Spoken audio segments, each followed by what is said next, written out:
আসসালামু আলাইকুম। সবাই কেমন আছেন? আশা করি আল্লাহর রহমতে সবাই ভালো আছেন। তো এটা ছিল আসলে রোজার তৃতীয় দিন। কারণ প্রথম রোজা তো মায়ের বাসায় করেছিলাম।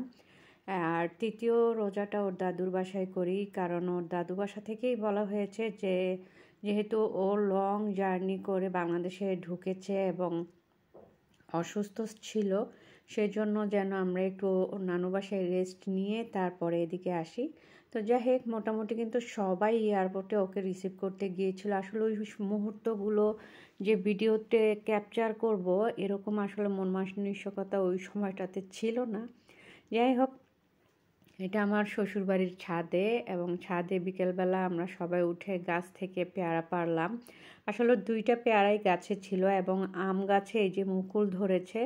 আমার বড় ভাই বড় ভাসুর বলছিল যে তোরা যদি একটা মাস আর থাকতি তাহলে মনে হয় গাছের আম খেয়ে যেতে পারতি।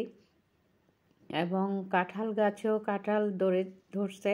তো আমার বলতেছিল যে ইস, আর একটু লেটে যদি আসতি তোরা, মানে রোজার ঈদের পরে আসলে অনেক ফল টল গ্রীষ্মকালীন ফলগুলি খাইতে পারতি।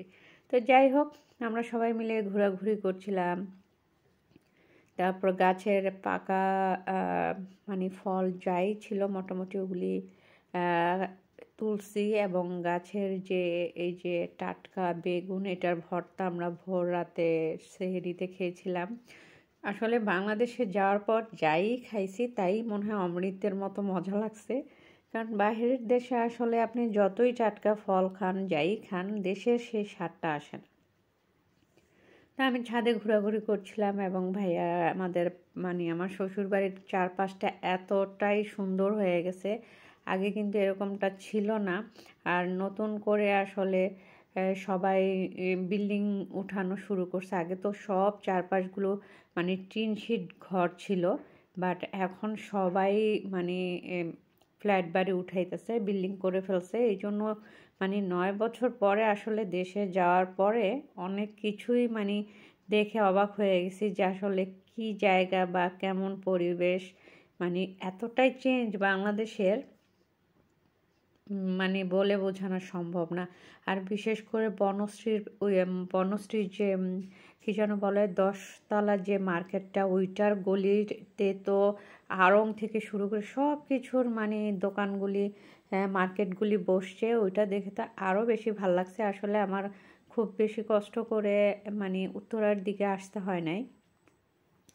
আমি মোটামুটি বনশ্রীতে যতগুলি শোরুম ছিল কাপড়ের বা কসমেটিক যাই ছিল, এখান থেকেই বেশিরভাগ আমার কেনাকাটা করা হয়েছে। তা আমার সেজো যা ও আসলে পর্দা করে, সেজন্য ওর মুখ দেখা যাচ্ছিল না। তো যাই হোক, মোটামুটি আমরা সবাই মিলে মিশে খুবই আনন্দ করছিলাম। আর এই যে আমার ভাসু বলতেছিল এদিকে আয় দেখ, গাছে কাঁঠাল ধরছে, বাট আর কিছুদিন থাকলে হয়তো তোরা খেতে পারতি।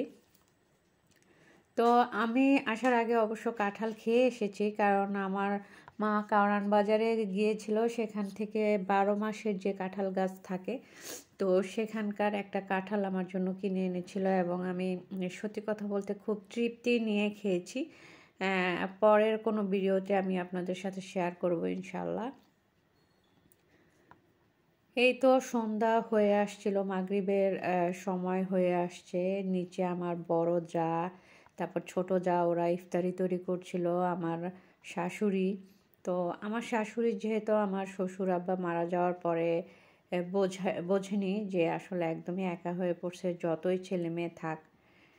যাই হোক, তো আমরা সবাই আজকে আমার শাশুড়ির ঘরে আর কি, উনি যেই রুমে ঘুমায় ওই রুমে সবাই মিলে একসাথে ইফতারি করব।